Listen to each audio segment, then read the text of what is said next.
오후 3시 회사에서 모니터 위의 숫자들을 정리하던 지극히 평범한 수요일이었습니다. 핸드폰이 울렸어요. 화면에는 아파트 관리사무소 번호가 떠 있었죠. 여보세요? 아, 네. 땡땡동 땡땡호 거주자분 되시죠? 관리사무소인데요. 네, 무슨 일이세요? 다름이 아니라 댁에서 좀 민망한 소음이 난다고 옆집에서 민원이 들어와서요. 남녀분이 계신 것 같은데 조금만 신경 써주시면 감사하겠습니다. 애들도 있어서. 네? 지금 저희 집에 아무도 없는데요. 저도 남편도 둘 다 회사에 있거든요. 호수 잘못하신 거 아니에요? 저 호수가 정확하게 접수가 됐는데 혹시 다른 가족분이 계시다거나. 아니요, 저희 부부 둘만 삽니다. 제가 직접 확인해 볼게요. 전화를 끊었습니다. 빈집에서 남녀의 민망한 소리라니 상식적으로는 착오가 분명했어요. 그런데 한번 고개를 든 불안은 뿌리를 내리듯 가라앉질 않았죠. 혹시 이런 적 있으세요? 아무 일 아니라고 되뇌면서도 자꾸만 손이 가방 쪽으로 향하는 그런 순간이요. 그게 바로 그날 오후의 저였습니다. 팀장님께 양해를 구하고 서둘러 회사를 나섰어요. 차 안에서도 내내 괜한 걱정이라고 중얼거렸죠. 그런데 이상하게도 집에 가까워질수록 괜찮다는 확신은 점점 옅어졌습니다. 현관 비밀번호를 누르고 문을 열었어요. 집안은 아무 일 없다는 듯 고요했죠. 조명도 꺼져 있고 거실 쿠션도 아침 그대로였습니다. 안도가 가슴 끝에 내려앉았어요. 역시 착각이었구나 싶었죠. 돌아서려는 바로 그 순간이었습니다. 코끝에 낯선 기운이 스며들었어요. 달콤하면서도 묵직한 향. 제 것이 아닌 이 집에 존재할 이유가 없는 냄새였죠. 누가 저를 불러세우듯 발이 안방 쪽으로 끌려갔습니다. 침대가 눈에 들어왔어요. 아침에 제 손으로 정돈한 그대로인 듯 하면서 어딘가 미세하게 달랐죠. 베개의 기울기, 이불 끝자락의 주름선. 살림하는 사람은 압니다. 자기 손이 만든 선이 아닌 것을 한눈에 알아보죠. 서랍에서 테이프 클리너를 꺼냈습니다. 시트 위를 천천히 밀자 투명한 표면에 머리카락 여러 가닥이 선명하게 올라붙었어요. 저도 남편도 검은 머리입니다. 그런데 그 머리카락은 밝은 갈색이었죠. 방금 전까지 누군가가 이 자리에 누워 있었다는 뜻이었습니다. 제 침대 속에서요. 제가 아침마다 두 손으로 편 바로 그 시트 위에서요. 저는 클리너에 붙은 그 갈색 머리카락을 한참 동안 내려다보았어요. 제 안에서 무언가가 조용히 금이 가는 소리가 들렸습니다. 그 향기, 그 머리카락색, 한 사람의 얼굴이 떠올랐어요. 남편을 처음 만나던 날이 떠올랐습니다. 그날도 별다른 것 없는 퇴근길이었어요. 횡단보도 신호가 바뀌고 발을 내딛는 순간이었죠. 옆을 미처 보지 못했습니다. 무언가가 저를 세게 밀어냈고 정신을 차렸을 때 저는 도로 위에 누워 있었어요. 오른쪽 다리에서 뜨거운 것이 흘러내렸죠. 몸을 일으키려 했지만 다리가 제 것이 아닌 듯 말을 듣지 않았어요. 아시나요? 그런 순간에 사람이 가장 먼저 보게 되는 건 하늘이 아니에요. 주변 사람들의 발이었습니다. 수십 켤레의 구두와 운동화가 저를 둘러싸고 있었지만 한 발짝도 가까이 오는 발은 없었죠. 다들 핸드폰만 꺼내들었습니다. 도와주려는 손은 없고 촬영하려는 손만 가득했어요. 그때였죠. 한 남자가 사람들 사이를 밀치듯 뚫고 들어왔습니다. 양복 재킷을 벗더니 제 다리 상처를 감싸 묶었어요. 잠깐만요, 잠깐만. 병원 멀지 않아요. 제가 업을 테니까 제 어깨 꼭 잡으세요. 괜찮아요. 119 부르면. 피가 너무 많이 나요. 기다릴 시간 없어요. 자, 잡으세요. 그 사람은 대답도 기다리지 않고 저를 등에 올렸습니다. 양복 셔츠 등판이 제 피로 젖어가는데도 그 사람은 몇 블록을 단숨에 뛰었어요. 등에 엎인 채 흔들리면서도 이상하게 무섭지 않았죠. 병원 응급실에 도착해 침대에 내려놓으며 그 사람이 말했습니다. 이제 괜찮을 거예요. 의사 선생님 금방 오실 겁니다. 정말 감사합니다. 셔츠가 이렇게 됐는데. 셔츠야 사면 되죠. 사람이 더 중요하죠. 그 한마디가 마음 어딘가에 단단히 박혔습니다. 지금 생각하면 그게 첫 번째 잘못이었어요. 치료를 마치고 퇴원한 뒤 저는 받아뒀던 연락처로 전화를 걸었죠. 감사 인사라도 제대로 드리고 싶었습니다. 그때 횡단보도에서 업어다 주신 분 맞으시죠? 제가 식사라도 한 끼 대접하고 싶어서요. 아, 기억하고 계셨군요. 좋죠. 그런데 제가 한 끼 얻어먹을 만큼 대단한 일을 한 건지 모르겠네요. 대단한 일이죠. 저한테는요. 식사 자리에서 그 사람은 자기 이야기보다 제 이야기를 더 많이 물었어요. 웃을 때 눈이 반달처럼 휘는 사람이었죠. 그런 사람이 위험하다는 걸 그때의 저는 몰랐습니다. 그 뒤로 먼저 연락을 해온 건 늘 그쪽이었어요. 별일 아닌 안부가 쌓이고 짧은 통화가 길어지고 커피 한 잔이 저녁 식사가 되었죠. 어느 순간부터 그 사람의 이름이 뜨면 저도 모르게 입꼬리가 올라갔습니다. 자연스러운 일이었어요. 아니, 그때는 운명이라고 믿었죠. 사귄 지 꼭 3년이 되던 날이었습니다. 퇴근길에 남편에게서 전화가 왔어요. 서진아, 나 오늘 발표 났어. 팀장 됐다. 진짜? 축하해. 대단하다 정말. 고마워. 근데 있잖아. 이 소식 너한테 제일 먼저 하고 싶었어. 다른 사람 말고 꼭 너한테. 오늘 저녁에 나 좀 만나줄 수 있어? 내가 예약해 놓은 데가 있거든. 그날 저녁 남편이 데려간 곳은 청담동의 프렌치 레스토랑이었습니다. 창너머로 도시의 불빛이 쏟아지는 자리였어요. 승진 축하는 너랑 단둘이 하고 싶었어. 회사 사람들이랑 술자리 하는 건 의미가 없더라고. 내가 힘들 때마다 옆에서 묵묵히 버텨준 사람은 너잖아. 무슨 말을 그렇게 예쁘게 해. 밥이나 먹자. 배고파. 잠깐, 그 전에 줄 게 하나 있어. 남편이 양복 안주머니에서 작은 상자 하나를 꺼냈습니다. 그리고 의자에서 일어나 제 앞에 무릎을 꿇었어요. 한서진 씨, 나랑 결혼해 줄래요? 앞으로 내가 받을 모든 좋은 것들 전부 너랑 나누고 싶어. 평생. 상자 안에는 반지가 들어있었죠. 눈물이 제 의지와 상관없이 흘러내렸습니다. 고개를 끄덕이자 남편이 저를 일으켜 세우며 꼭 안아주었어요. 레스토랑의 다른 손님들이 박수를 쳐주던 그 순간 세상의 모든 조각이 제자리에 놓인 기분이었죠. 며칠 뒤 남편은 직접 저희 부모님 댁을 찾아갔습니다. 정장 차림에 양손 가득 선물을 들고 현관에 선 남편의 모습이 지금도 선명해요. 아버님, 어머님, 저 조현태라고 합니다. 서진 씨와 3년을 함께했고 이제 평생을 함께하고 싶어서 이렇게 찾아뵙게 되었습니다. 현재 땡땡 기업 팀장으로 재직 중이고 저축과 내 집 마련 계획도 구체적으로 준비해 왔습니다. 부족한 부분이 있다면 말씀해 주십시오. 반드시 채우겠습니다. 아버지가 한참 동안 남편의 눈을 가만히 들여다보셨어요.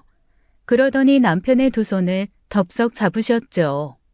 됐어. 우리 딸 잘 부탁하네. 어머니는 눈시울을 붉히셨고 오빠마저 이 정도 매제면 걱정 없겠다며 엄지를 치켜 세웠습니다. 돌아오는 차 안에서 남편이 제 손을 꼭 잡으며 말했어요. 긴장돼서 죽는 줄 알았다. 아버님 눈이 얼마나 날카로우신지 면접보다 10배는 무서웠어, 진짜. 그러게, 아빠가 저렇게 빨리 허락하신 건 처음이야. 완전히 반하신 것 같은데? 그래? 진짜 다행이다. 저는 웃으며 창밖을 바라보았습니다. 이 사람이라면 무슨 일이 와도 괜찮겠다는 믿음이 온몸에 차올랐어요.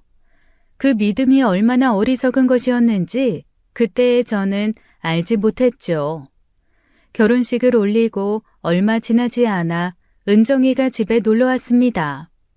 중학교 1학년 때 짝꿍으로 만나 20년이 넘도록 함께한 친구예요. 제 인생에서 가장 오래된 사람이자 가장 깊은 곳까지 아는 사람이었죠. 은정이는 현관에 들어서자마자 예쁘게 포장된 상자를 내밀었어요. 집들이 선물 열어봐. 상자 안에는 부부 이니셜이 새겨진 커플 머그컵이 들어있었습니다. 야, 이거 어디서 맞춤 제작한 거야? 이니셜까지 넣었네? 당연하지. 내 유일한 친구 결혼인데 대충 사와? 평생 깨지 말고 쓰라고 일부러 맞췄어. 그 말에 괜히 코끝이 찡했어요. 남편을 불러 소개했습니다. 여보, 이쪽이 내가 그렇게 얘기했던 은정이. 나한테는 언니이자 동생이자 전부인 애야. 안녕하세요. 배은정입니다. 서진이 친구라기보다 거의 보호자예요. 얘가 맨날 저한테 울면서 전화하거든요. 앞으로 잘 부탁드립니다. 아, 네. 서진이한테 정말 말 많이 들었습니다. 늘 고마운 분이라고 하더라고요. 반갑습니다. 은정이는 환하게 웃으며 고개를 숙였어요. 은정이에게는 누구에게도 쉽게 꺼내지 못하는 아픈 과거가 하나 있었습니다. 어린 시절 아버지의 외도로 어머니가 무너지고 가정이 완전히 부서져 내렸죠. 엄마가 매일 우는 모습을 지켜봐야 했던 아이는 어른이 되어서도 그 장면을 잊지 못했어요. 그래서 은정이의 입버릇은 언제나 같았습니다. 바람 피우는 인간은 죽어도 싸. 가정 부수는 놈은 사람도 아니야. 그 말을 할 때마다 은정이의 눈빛은 서늘하게 가라앉았죠. 저는 그 서늘함이 얼마나 깊은 상처에서 비롯된 것인지 누구보다 잘 알고 있었어요. 그래서 더 믿었습니다. 이 사람만큼은 절대 그런 일을 저지를 리 없다고요. 저는 기쁜 일이든 슬픈 일이든 은정이에게 가장 먼저 연락했어요. 은정이도 저를 유일한 가족 같은 존재라고 불러주었죠. 우리는 매주 한 번은 꼭 얼굴을 보며 서로의 하루를 나누었습니다. 남편이 잠시 자리를 비운 사이 은정이가 제 귀에 대고 속삭였어요. 야, 이 남자 진짜 괜찮다. 눈빛이 진실해. 절대 놓치지 마. 그치? 내 눈이 틀리지 않았지? 네 눈 이번엔 확실히 맞아. 부러울 정도야 진짜. 은정이가 돌아간 뒤 저는 남편 옆에 앉아 말했어요. 여보, 아까 그 친구 있잖아. 걘 나한테 가족이야. 피는 안 섞였지만 가족보다 더 가족인 사람이야. 좋은 친구 뒀네. 저는 세상에서 가장 믿을 수 있는 두 사람이 제 곁에 나란히 있다는 사실에 감사했습니다. 그 감사가 배신으로 돌아올 줄은 꿈에서조차 상상하지 못했죠. 결혼 후 2년이 흘렀습니다. 남편이 부장으로 승진했어요. 명함의 직함이 바뀌자 사람도 함께 바뀌기 시작했죠. 처음에는 사소한 것들이었습니다. 말투가 조금 딱딱해지고 퇴근 시간이 점점 늦어졌어요. 저는 승진하면 원래 바빠지는 거라고 스스로 납득했죠. 그런데 어느 저녁 예상치 못한 말이 식탁 위로 떨어졌습니다. 서진아, 나 할 말이 있어. 응, 뭔데? 은정이 말인데, 너 걔 좀 덜 만나면 안 돼? 뭐? 갑자기 무슨 소리야? 그 친구 이혼했잖아. 편견 가지고 싶지 않은데, 솔직히 이혼한 사람들이랑 자주 어울리면 은영 중에 영향받게 돼 있어. 부부 사이에 불만 생기면 쉽게 그만두는 게 당연한 것처럼 되는 거지. 너까지 그런 쪽으로 물들까봐 걱정돼서 하는 말이야. 젓가락을 내려놓았어요. 제가 잘못 들은 줄 알았습니다. 이혼한 게 무슨 죄야? 걔는 남편한테 버림받은 거라고. 20년 넘은 내 친구한테 색안경 씌우는 게 남편이라는 사람이 할 소리야? 색안경이 아니라 현실을 말하는 거야. 주변에 이혼한 친구 있으면 이혼율이 올라간다는 통계도 있다고. 나는 우리 가정 지키려고 하는 말이야. 통계? 지금 나한테 통계를 들이대는 거야? 은정이는 내가 중학교 때부터 함께한 사람이야. 당신이 나타나기 훨씬 전부터 내 곁에 있었다고. 왜 이렇게 과하게 반응해? 좀 줄이라는 거지 끊으라는 게 아니잖아. 줄이든 끊든 내 친구 관계를 당신이 정하는 건 아니야. 이 얘기는 여기서 끝. 남편은 입을 다물었어요. 하지만 포기한 얼굴은 아니었죠. 눈 아래로 짜증이 서리빨처럼 깔려 있었습니다. 저는 남편의 요구를 무시하고 은정이와의 만남을 그대로 이어갔어요. 그런데 이상한 일이 반복되었죠. 제가 은정이를 만나고 온 날이면 남편은 유독 말수가 줄었습니다. 은정이 이름만 꺼내도 눈에 띄게 표정이 굳어졌어요. 오늘 은정이랑 밥 먹었어. 또 딱 한 글자. 그 짧은 한마디에 담긴 불쾌함은 감출 수 없을 만큼 선명했죠. 저는 도무지 이해가 되지 않았습니다. 왜 하필 은정이에게만 이토록 예민하게 구는 걸까? 다른 친구 이야기에는 반응도 없으면서 유독 은정이 이름 앞에서만 날이 서는 남편이 이상했어요.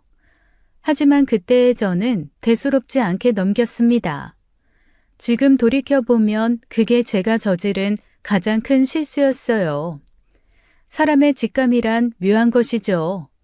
분명 어딘가 어긋나 있다는 신호를 보내오고 있었는데 저는 그 신호를 애써 외면했습니다. 훗날 모든 진실이 드러났을 때 그 저녁 식탁의 대화가 가장 먼저 떠올랐어요. 남편이 은정이를 멀리하라 했던 것, 그 모든 것에는 이유가 있었죠. 관리사무소에서 연락을 받고 집에서 머리카락을 발견한 그날 밤, 저는 한숨도 자지 못했습니다. 눈을 감으면 그 갈색 머리카락이 떠올랐어요. 눈을 뜨면 코끝에 아직도 남아있는 듯한 향수 냄새가 저를 붙잡았죠. 침대 옆에서 남편은 아무 일 없다는 듯 깊이 잠들어 있었습니다. 그 고른 숨소리가 그날따라 유독 낯설게 느껴졌어요. 혹시 이런 적 있으세요? 바로 옆에 사람이 누워있는데 그 사람이 갑자기 처음 보는 타인처럼 느껴지는 순간이요. 그게 바로 그 밤의 저였습니다. 뜬 눈으로 밤을 지새우고 아침이 되자마자 아파트 관리사무소로 향했어요. 저 땡땡땡동 땡땡땡호에 사는 한서진인데요. 어제 민원 접수된 시간대 CCTV 좀 볼 수 있을까요? 엘리베이터 쪽이요. 그게 CCTV는 개인정보 때문에 함부로 열람이 어렵습니다. 경찰 요청이 있어야. 제 집에서 생긴 민원이에요. 저희 집에 누가 드나들었는지 확인하는 건 제 권리 아닌가요? 만약 못 보여주시겠다면 경찰에 직접 신고하고 정식으로 요청하겠습니다. 직원이 잠시 망설이더니 결국 모니터 앞으로 안내해 주었죠. 해당 시간대에 엘리베이터 영상이 재생되었습니다. 화면 속에 여자 한 명이 보였어요. 모자를 깊이 눌러쓰고 마스크로 얼굴 절반을 가리고 있었죠. 나름대로 단단히 준비하고 온 차림이었습니다. 들킬 생각은 처음부터 없었던 거예요. 얼굴을 도무지 알아볼 수가 없었죠. 답답함에 화면을 뚫어지게 바라보던 그때 시선이 한 곳에 박혔습니다. 여자의 목에 감긴 스카프였어요. 독특한 기하학 패턴 위에 금실로 브랜드 로고가 수놓아져 있었죠. 잠깐만요. 여기 좀 멈춰주세요. 네? 이 부분이요. 화면 확대 좀 해주실 수 있어요? 화면이 멈추고 스카프 부분이 확대되었습니다. 그 순간 온몸의 감각이 한꺼번에 정지했어요. 그건 제가 작년 은정이 생일에 선물한 스카프였죠. 해외에서 한정 수량으로만 제작된 제품이었습니다. 구하기 어려운 물건이라 해외 직구 사이트를 며칠이나 뒤져서 겨우 손에 넣었어요. 은정이가 선물을 풀며 너무 예쁘다고 매일 하고 다니겠다며 볼에 대고 비비던 모습이 선명하게 떠올랐죠. 그리고 한 가지가 더 연결되었습니다. 그날 집안 가득 퍼져 있던 그 달콤하고 묵직한 향. 은정이가 수년째 바꾸지 않고 뿌리던 향수와 똑같은 냄새였어요.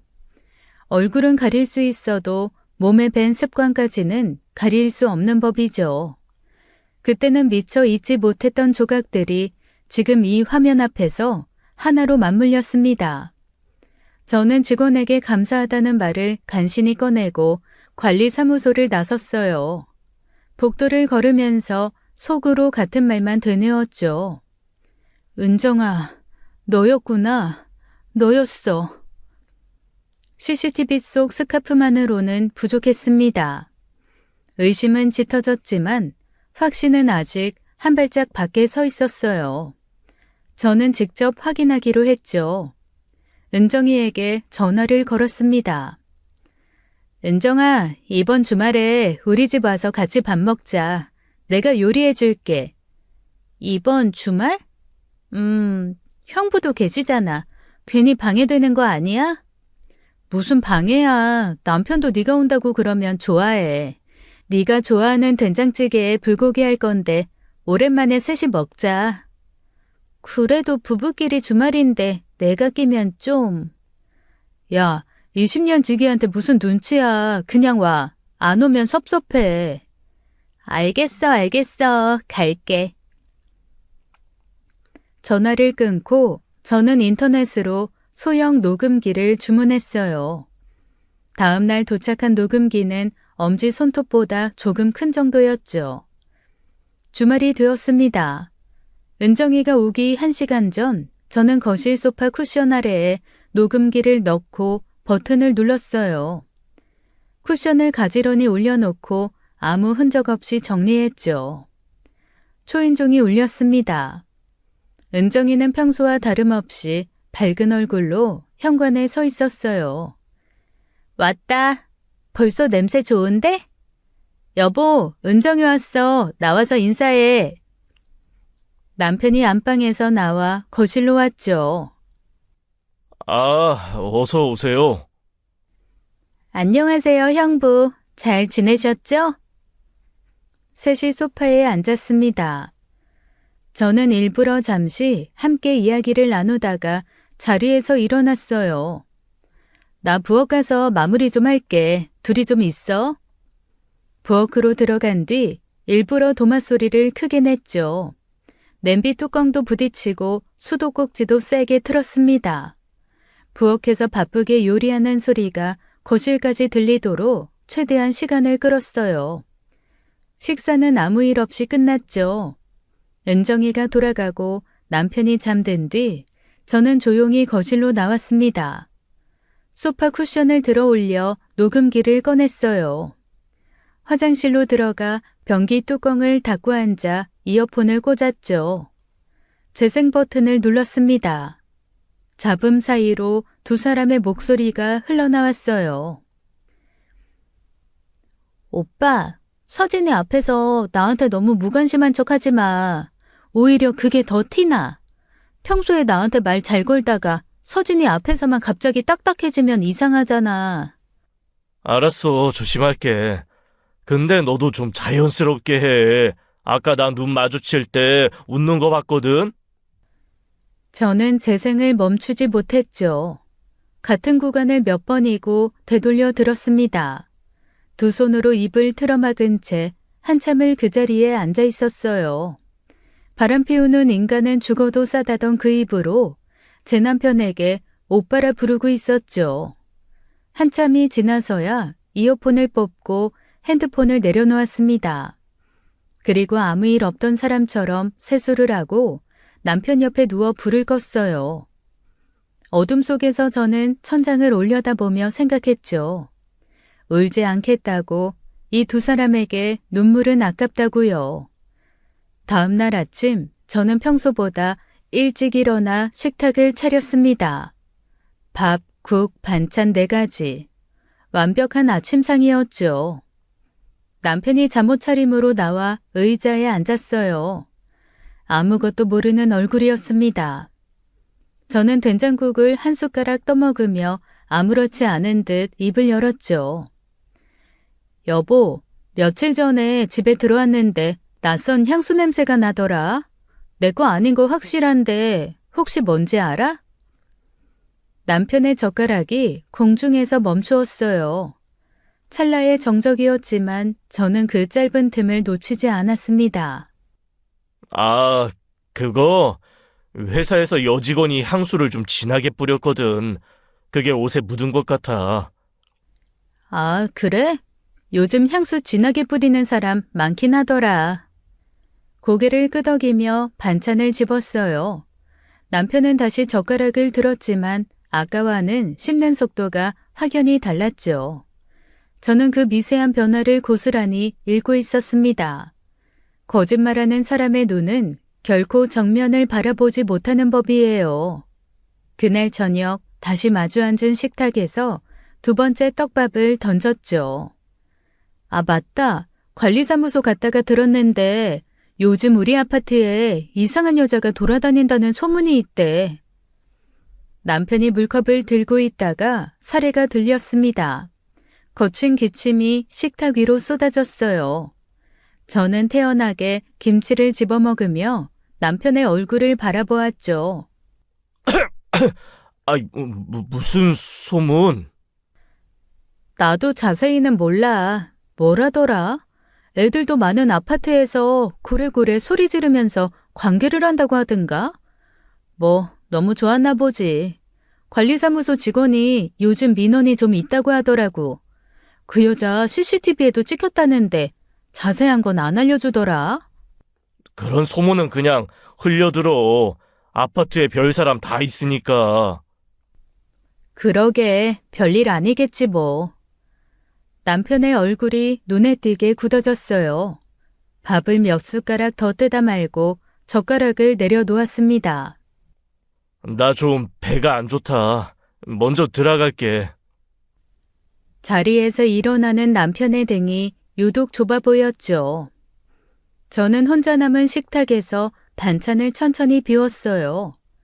쫓기는 쪽은 제가 아니었으니까요. 그날 밤이었습니다. 잠자리에 누워있는데 남편이 살그머니 일어나 화장실로 들어갔죠. 문이 닫히고 잠금 소리가 났어요.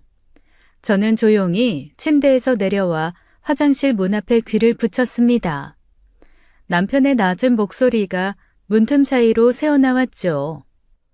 당분간 집에 절대 오지 마. 아파트에 소문 났을 수도 있어.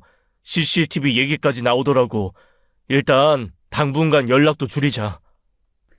누구에게 하는 말인지 묻지 않아도 알 수 있었습니다.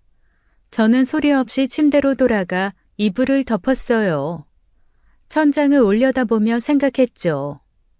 이 사람들에게 어떤 방식으로 돌려줄지 머릿속에서 구체적인 그림을 그리기 시작했어요. 그날 밤 저는 오랜만에 깊이 잠들었습니다. 분노가 슬픔을 삼키고 나면 오히려 사람은 고요해지는 법이었죠. 일단 법적으로 확실한 증거가 필요했습니다. 감정이 아니라 누가 봐도 반박할 수 없는 물증이요. 저는 평일 점심시간을 이용해 흥신소를 찾아갔어요. 낡은 건물 4층, 간판도 없는 사무실이었죠. 소장은 50대 중반쯤 돼 보이는 남자였습니다. 말수가 적고 눈이 날카로운 사람이었어요.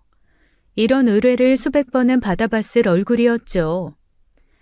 남편 외도 조사를 의뢰하려고요. 사진, 차량 번호, 출퇴근 동선 주시면 됩니다. 기간은 얼마나 잡으실 건가요? 2주요. 이 정도 정보면 1주면 끝나는 경우도 많습니다. 미리 준비해간 봉투를 건넸어요. 남편 사진, 차량 번호, 회사 주소와 퇴근 시간까지 빠짐없이 정리해 두었죠. 소장이 봉투를 열어보더니 고개를 끄덕였습니다. 꼼꼼하시네요. 이 정도면 작업하기 수월합니다. 그날부터 2주 동안 저는 아무 일 없는 아내로 살았어요. 아침을 차리고 저녁을 차리고 잠자리에서 잘 자라고 인사했죠. 남편은 제가 아무것도 모른다고 믿었습니다. 그 믿음이 얼마나 어리석은 것인지 곧 알게 될 텐데 말이에요. 정확히 2주 뒤 소장에게서 연락이 왔죠. 보고서 나왔습니다. 직접 오셔서 확인하시는 게 좋겠습니다. 사무실에 도착하자 소장이 두꺼운 서류 봉투를 내밀었어요. 봉투를 열자 사진들이 날짜별로 깔끔하게 정리되어 있었습니다. 남편과 은정이가 모텔 주차장에 나란히 서 있는 사진이었죠. 차 안에서 고개를 맞대고 밀착해 있는 사진도 있었어요. 예상했던 장면이었습니다. 알고 있었는데도 사진으로 직접 확인하니 또 다른 감각이었죠. 저는 담담하게 다음 페이지를 넘겼어요. 그런데 소장이 조심스럽게 입을 열었습니다. 사모님, 한 가지 말씀드릴 게 있습니다. 상간녀가 한 사람이 아닙니다.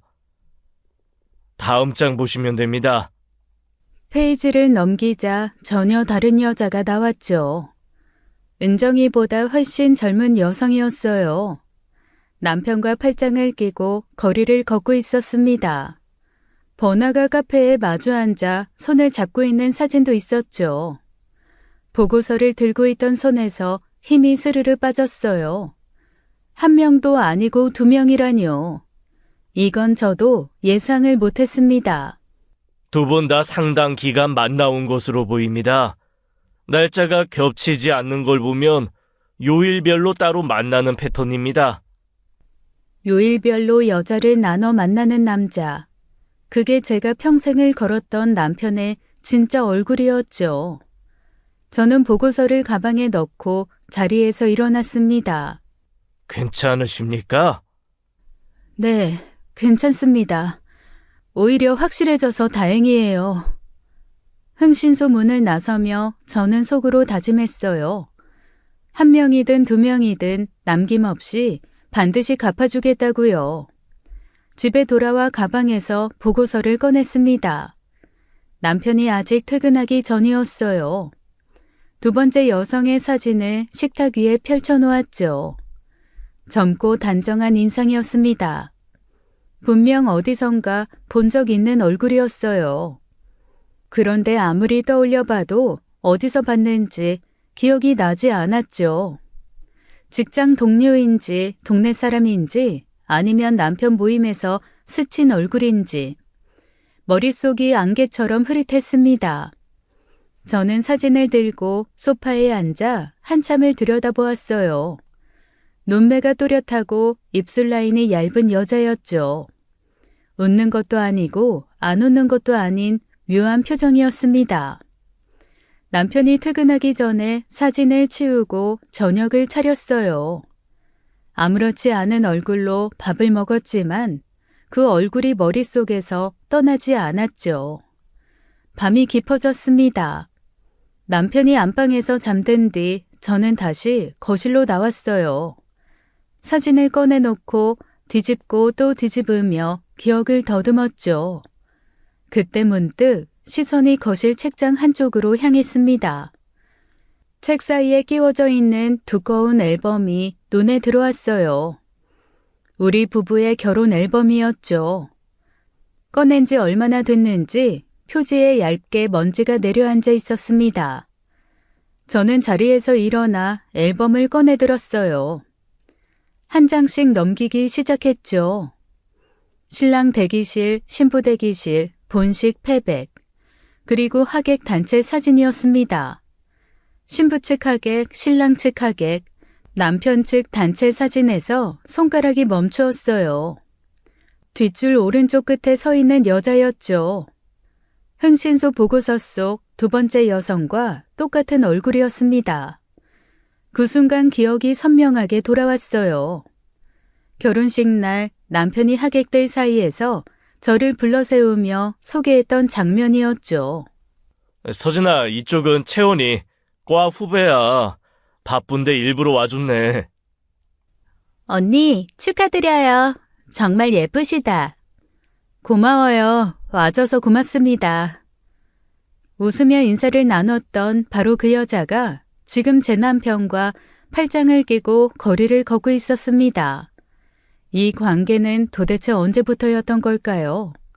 혹시 결혼 전부터 이어져 온 사이는 아니었을까?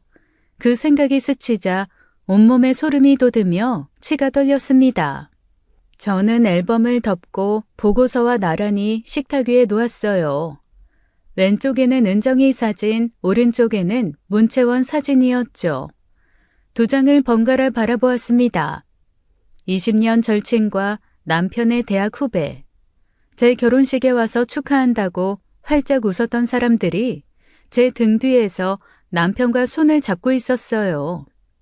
저는 두 사진 위에 손을 올려놓고 조용히 말했죠. 반드시 한꺼번에 끝내주겠다고요. 하나도 빠짐없이 말이죠. 단순한 이혼은 생각이 없었습니다. 이혼이야 서류 한 장이면 끝나죠. 하지만 저는 그 정도로는 성에 차지 않았어요. 제 인생을 조각낸 사람들이 아무 일 없었다는 듯 멀쩡히 살아가는 꼴을 두고 볼 수는 없었습니다. 저는 흥신소 소장에게 다시 연락했어요. 소장님, 조사를 좀 더 이어가고 싶습니다. 남편 동태를 계속 감시해 주세요. 특히 두 번째 여자 쪽도요. 알겠습니다. 장기 의뢰로 전환하죠. 그날부터 저는 기다렸죠. 2개월 동안 저는 완벽한 아내였습니다. 아침을 차리고 남편 와이셔츠를 다리고 주말에는 나란히 마트를 다녔어요. 남편은 저를 의심하지 않았죠. 오히려 요즘 기분이 좋아 보인다며 웃기까지 했습니다. 제가 왜 웃고 있는지도 모르면서 그 웃음이 얼마나 한심했는지 모릅니다. 그러던 어느 날 소장에게서 연락이 왔어요. 사모님, 두 번째 상간녀 관련해서 새로운 정보가 있습니다. 그 여성이 곧 결혼합니다. 결혼이요? 누구랑요? 이도현이라는 남자입니다. 상간녀 쪽에서 청첩장을 돌리기 시작한 것 같습니다. 전화를 끊고 저는 한참 동안 가만히 앉아 있었죠. 입꼬리가 저도 모르게 올라갔습니다. 며칠 뒤 저녁 식사 자리에서 남편이 먼저 입을 열었어요. 서진아, 다음 달에 과 후배 결혼식 있어. 채원이라고. 왜 우리 결혼식에도 왔던 애 기억나? 축의금 내야 하니까 같이 가자. 자기 내연녀의 결혼식에 아내를 데리고 가겠다니 이 남자의 뻔뻔함은 정말 끝이 없었어요. 속에서 불이 치밀었지만 저는 표정 하나 바꾸지 않았습니다. 그래, 알겠어. 같이 가자. 가서 축하해줘야지. 고마워. 일찍 가야 하니까 그날 좀 서두르자. 응. 그날 밤 남편이 잠든 뒤 저는 핸드폰 메모장을 열었어요. 결혼식 날짜, 시간, 예식장 이름을 또박또박 적어두었죠. 이 결혼식이야말로 제가 오랫동안 기다려온 무대였습니다. 다음 날부터 저는 본격적인 준비에 들어갔어요. 남편이 출근한 사이 흥신소에서 받은 모든 증거사진과 영상을 컴퓨터로 옮겼죠. 저는 영상 편집 프로그램을 열고 증거들을 시간 순으로 하나하나 배열했습니다. 한 편의 영상으로 이어 붙이고 날짜와 장소가 화면 아래에 뜨도록 자막도 넣었어요. 마지막에는 녹음 파일에 음성까지 삽입했어요. 완성된 영상을 USB에 저장하고 여분으로 한 개를 더 복사해 서랍 깊숙이 넣어두었죠.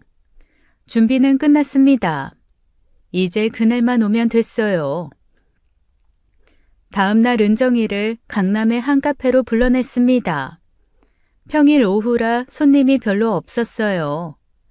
창가 자리에 마주 앉자 은정이가 먼저 입을 열었죠. 무슨 일이야? 전화할 때 목소리가 좀 이상하던데. 은정아, 나 할 말이 있어. 커피를 한 모금 마시고 숨을 고른 뒤 말을 꺼냈습니다. 현태가 바람을 피우고 있어. 은정이의 눈이 순간적으로 커졌어요. 커피잔을 들고 있던 손이 미세하게 떨렸죠.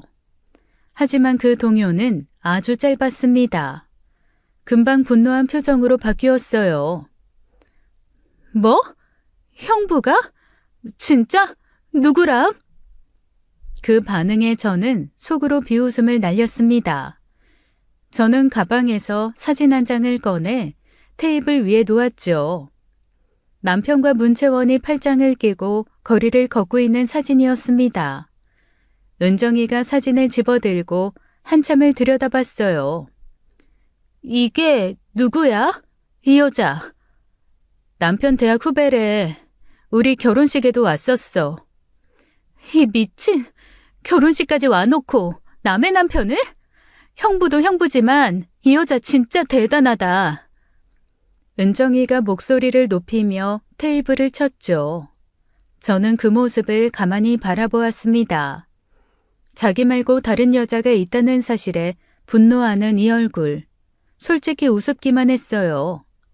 네가 지금 화를 낼 자격이 있는 사람이니, 은정아? 물론 그 말은 삼켰죠. 근데 나 이걸 그냥 넘기려는 게 아니야. 무슨 뜻이야? 이 여자가 다음 달에 결혼해. 난 그 결혼식장에서 전부 다 폭로할 거야. 증거 사진이랑 영상을 하객들 앞에서 틀 거야. 은정이의 얼굴이 굳어졌어요. 커피잔을 내려놓으며 한참 동안 아무 말이 없었습니다. 서진아, 그건 좀 과격한 거 아니야? 결혼식을 없겠다는 거잖아. 네가 그러다가 오히려 피해보면 어떡해? 안 도와줄 거야? 제 목소리가 차갑게 깔렸어요. 은정이의 표정이 미묘하게 바뀌었죠. 분노도 걱정도 아닌 불안이었습니다. 이 복수극에 자기가 말려들면 어쩌나 하는 계산이 눈동자 안에서 빠르게 돌아가는 게 보였어요. 아니, 안 도와준다는 게 아니라 네가 다치는 게 싫어서 그런 거야. 나는 이미 충분히 다쳤어. 은정아, 네가 곁에 있어주면 힘이 될 것 같아서 부탁하는 거야. 20년 지기잖아, 우리. 은정이가 입술을 깨물더니 결국 고개를 끄덕였죠. 알겠어. 내가 도와줄게. 네가 하자는 대로 할게. 고마워, 은정아. 저는 테이블 위로 손을 뻗어 은정이의 손을 잡았습니다. 20년 동안 수없이 잡았던 익숙한 온기였어요. 하지만 그 온기가 더 이상 제게 닿지 않았죠. 이 결혼식은 문채원만의 지옥이 아닐 거라는 사실을 은정이는 아직 모르고 있었습니다. 결혼식 당일이 밝았어요. 저는 거울 앞에서 옷매무새를 정리했어요. 연한 베이지색 원피스에 진주 귀걸이, 누가 봐도 평범한 하객이었죠. 가방 안에는 USB가 들어있었습니다. 남편이 안방에서 넥타이를 매며 말했어요. 서진아, 빨리 나와. 늦겠다. 금방 갈게. 현관을 나서는 남편의 뒷모습을 보았죠. 평소보다 유난히 깔끔하게 차려입은 모습이 눈에 걸렸습니다. 후배 결혼식에 저 정도의 정성이라니. 누구를 위한 차림인지 저는 알고 있었어요. 차 안에서 남편은 콧노래를 흥얼거렸죠. 자기 내연녀의 결혼식에 가면서 저렇게 편안할 수 있다니 참 대단한 사람이었습니다. 식장에 도착했어요. 로비는 하객들로 붐비고 있었죠. 웃음소리와 축하 인사가 사방에서 들려왔습니다. 그 사이를 걸으며 저는 핸드폰을 확인했어요. 은정이의 문자가 와 있었죠. 나 주차장 도착. 어디야? 여보, 나 잠깐만. 먼저 들어가 있을게. 남편이 식장 안으로 들어가는 것을 확인한 뒤 저는 지하 주차장으로 내려갔습니다. 은정이 차를 찾아 조수석에 올라탔어요. 은정이는 이미 긴장한 얼굴이었죠. 서진아, 진짜 하는 거야? 나 사실 오는 내내 떨렸어. 할 거야. 저는 가방에서 USB를 꺼내 은정이 손에 쥐어주었습니다. 결혼식 시작되면 신랑 측에서 준비한 이벤트 축하 영상이 스크린에 나올 거야. 그 영상이 끝난 직후에 이걸 영상 담당 업체 직원한테 줘. 바로 이어서 틀게 해달라고 부탁해. 신부 측 서프라이즈 영상이라고 말하면 돼. 이게 어떤 영상인데? 상간녀 증거 영상이야. 남편이랑 그 여자가 만나는 장면 다 들어있어. 은정이가 USB를 들여다보았어요. 작고 가벼운 물건이었지만 그 안에 담긴 무게는 결코 가볍지 않았죠. 은정이의 표정이 복잡하게 일그러졌습니다. 걱정과 두려움, 그리고 그 아래 깔린 분노가 뒤섞여 있었어요. 자기가 모르는 또 다른 여자에 대한 질투와 분노가 아직 남아있을 거라고 저는 계산하고 있었죠. 예상대로였습니다. 은정이가 잠시 고민하더니 결국 고개를 끄덕였어요. 알겠어. 내가 할게. 고마워, 은정아. 타이밍 절대 놓치면 안 돼. 축하 영상 끝나자마자 1초도 빈틈없이 바로야. 알겠어. 걱정 마. 저는 은정이의 어깨를 한번 가볍게 잡아주고 차에서 내렸습니다. 주차장을 나서며 입꼬리가 올라가는 걸 애써 눌렀어요. 식장 문을 열고 안으로 들어갔죠. 남편이 앞쪽 좌석에서 손을 흔들었습니다. 자리 잡았어? 여기 앉아. 저는 남편 옆에 앉아 무대를 바라보았어요. 하얀 꽃으로 장식된 예식장이 눈에 들어왔죠. 곧 이 아름다운 무대가 진실의 스크린으로 바뀔 거라는 사실을 이 자리에 앉은 그 누구도 알지 못했습니다. 웨딩마치가 울려 퍼졌어요. 하객들이 일제히 고개를 돌렸어요. 문이 열리고 신부가 들어왔죠. 하얀 드레스를 입은 문채원이 자기 아버지의 팔을 잡고 버진로드 위를 걸었습니다. 신랑에게 다가가며 수줍은 눈웃음을 흘리는 모습이 보였어요. 저는 속이 뒤집어지는 걸 느꼈죠. 저 여자가 내 남편과 팔짱을 끼고 거리를 걷던 바로 그 여자였습니다. 자기 결혼식에 내연남까지 초대해서 하객석에 앉혀놓다니 대담한 건지 미친 건지 분간이 안 갔어요. 옆에 앉은 남편의 표정을 슬쩍 살폈죠. 아무렇지도 않은 척하고 있었지만 턱 근육이 미세하게 움직이는 게 보였습니다. 저 안에서 무슨 생각이 돌아가고 있는지 저는 알고 싶지도 않았어요. 주례사가 끝나고 양가 인사가 이어졌죠. 곧이어 사회자가 마이크를 들었습니다. 자, 이제 신랑 측에서 특별히 준비한 깜짝 이벤트 영상이 있습니다. 스크린을 봐주세요. 조명이 어두워지고 스크린에 영상이 올라왔어요. 신랑이 카메라를 보며 신부에게 편지를 읽는 영상이었죠. 채연아, 나랑 결혼해줘서 고마워. 앞으로 평생 행복하게 해줄게. 하객들이 감동한 표정으로 박수를 쳤습니다. 신부가 고개를 숙이며 눈물을 훔치는 모습도 보였어요. 저도 따라 박수를 치며 스크린을 올려다보았죠. 곧 저 눈물의 의미가 완전히 달라질 거라는 걸 신부는 아직 몰랐습니다. 영상이 끝났어요. 스크린이 잠깐 깜빡이었죠. 그리고 새로운 영상이 끊김없이 이어서 재생되었습니다. 화면에 잔잔한 피아노 선율과 함께 아름다운 문구가 떠올랐어요. 사랑이란 서로를 믿는 것입니다. 신뢰란 눈에 보이지 않는 곳에서도 지켜지는 약속입니다. 하객들이 신랑 측에서 준비한 또 다른 이벤트인 줄 알고 조용히 지켜보았죠. 몇몇은 핸드폰을 들어 스크린을 촬영하기도 했습니다. 그 순간 은정이가 슬쩍 제 옆자리로 와서 앉았어요. 은정이의 손이 떨리고 있었죠. 저는 정면을 응시한 채 작은 목소리로 말했습니다. 잘했어. 그때 화면이 전환되었어요. 스크린에 제 남편과 신부이자 상간녀 문채원이 모텔 주차장에 나란히 서 있는 영상이 나왔죠. 날짜와 장소가 화면 하단에 선명하게 찍혀 있었습니다. 식장 여기저기서 웅성거리는 소리가 일었어요. 신부의 얼굴이 드레스보다 하얗게 질렸죠. 신랑이 스크린을 올려다보며 돌처럼 굳어졌습니다. 영상은 멈추지 않았어요.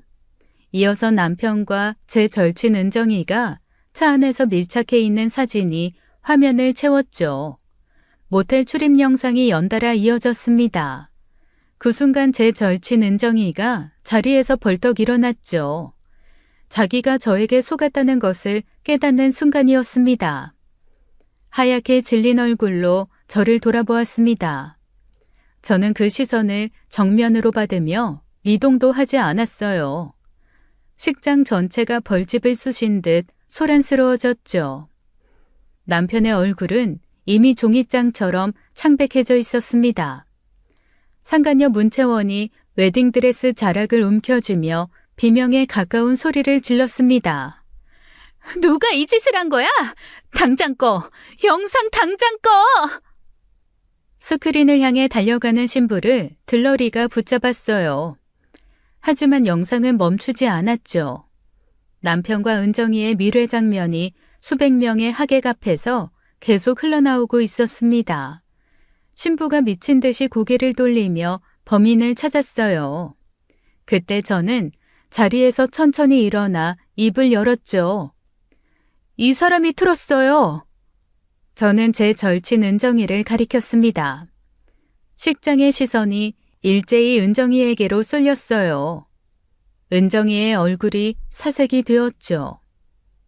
그런데 신부의 눈이 스크린과 은정이를 번갈아 보더니 갑자기 분노의 방향이 바뀌었습니다. 저년은 화면에 나오는 여자잖아! 신부가 웨딩드레스를 끌고 은정이에게 돌진했어요. 은정이의 머리채를 두 손으로 움켜잡으며 소리를 질렀죠. 네가! 은정이도 머리를 잡힌 채 가만히 있지 않았습니다. 나 미쳤어? 너야말로 남의 남편이랑? 내연녀 둘이 서로의 비밀을 물어뜯기 시작한 거였어요. 두 사람이 뒤엉키며 하객석 사이를 굴렀죠. 의자가 넘어가고 꽃장식이 바닥에 흩어졌습니다. 비명이 여기저기서 터져나왔어요. 양가 부모들이 경악한 얼굴로 자리에서 일어났죠. 신부 어머니가 입을 틀어막고 그 자리에 주저앉았습니다. 신부 아버지는 무대를 향해 뭔가를 소리쳤지만 소란에 묻혀 들리지 않았어요. 그때 신랑이 사태를 파악했죠. 스크린에 찍힌 남자의 얼굴과 하객석에 앉은 남편의 얼굴을 번갈아 확인한 신랑의 표정이 험하게 일그러졌습니다. 이 새끼가! 신랑이 분노에 찬 얼굴로 남편에게 달려갔어요. 신랑 측 친구 서너 명이 뒤따라왔죠. 남편이 의자에서 일어나기도 전에 첫 번째 주먹이 날아왔습니다. 남편이 바닥에 나동그라졌어요. 저는 그 광경을 한 발짝 떨어져서 지켜보았죠. 혼란이 식장 전체를 삼켰습니다. 하객들은 소리를 지르며 뒤로 물러났고 신부 측 친척들이 뒤엉킨 두 여자를 떼어놓으려 매달렸어요. 저는 그 틈을 타 무대 위로 올라갔죠. 사회자 테이블에 놓인 마이크를 집어들었습니다. 잠깐만요. 소란 속에서도 제 목소리가 스피커를 통해 식장 전체에 울려 퍼졌어요. 몇몇 사람들이 멈칫하며 무대를 올려다보았죠. 제 남편 조현태는 오늘의 신부 문채원 씨와 교제해 왔습니다. 동시에 저의 20년 절친 배은정과도 밀회를 이어왔어요. 두 사람 모두 증거 영상에 나와 있습니다. 그러므로 이 결혼은 하지 않는 것이 맞습니다. 식장이 쥐죽은 듯 고요해졌습니다. 저는 마이크를 내려놓았죠. 무대에서 내려와 출구를 향해 걸었어요. 뒤에서 고함이, 울음이, 욕설이 뒤섞여 쏟아졌습니다. 하지만 저는 뒤돌아보지 않았죠. 식장 문을 나서자 바깥 공기가 차갑게 얼굴을 감쌌어요. 걸음은 느리지도 빠르지도 않았습니다. 그날 밤 집 현관문이 열렸습니다.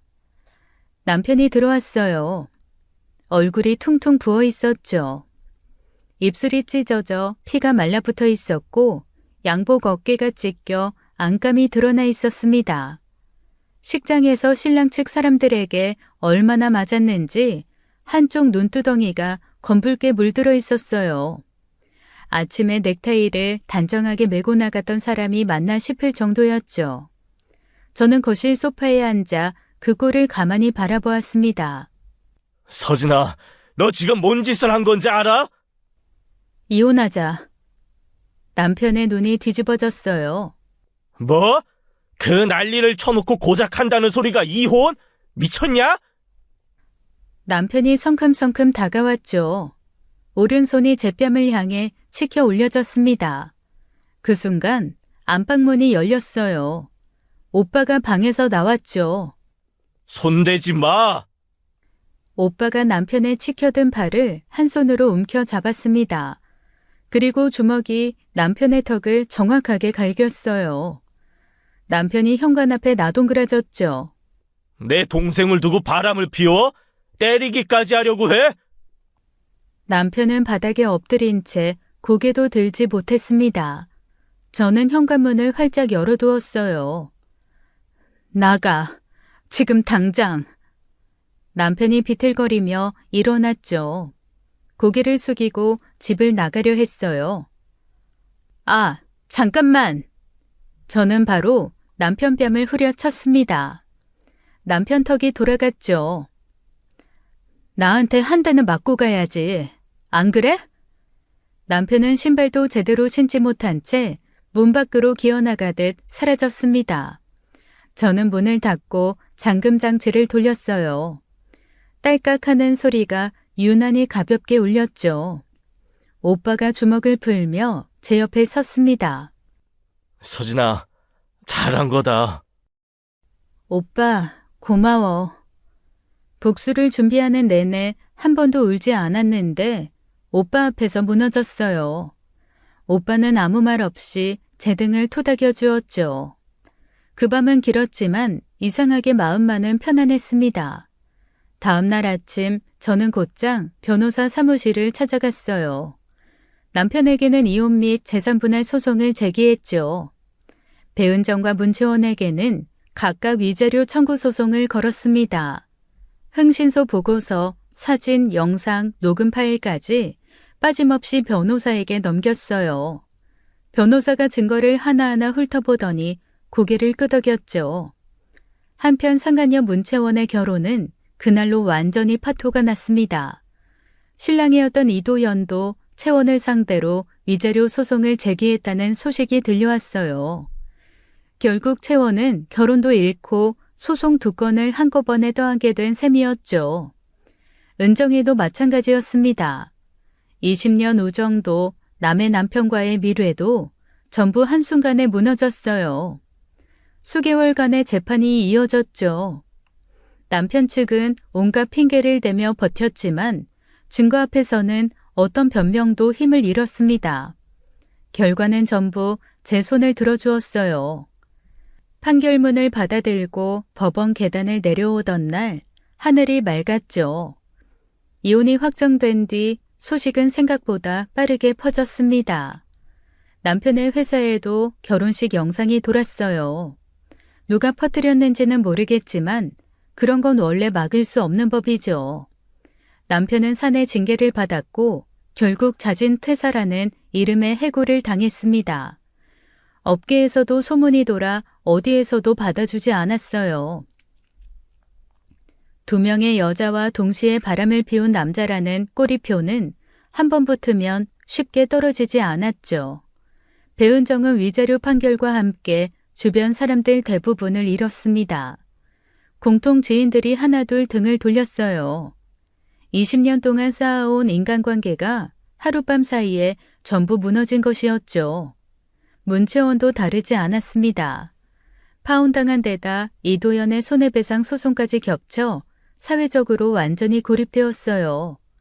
저는 그 사람들의 이후가 어떻게 됐는지 더 이상 관심을 두지 않았죠.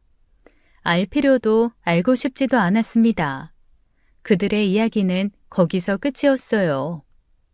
이혼 후 저는 작은 원룸으로 이사했죠. 넓은 아파트가 아니어도 괜찮았습니다.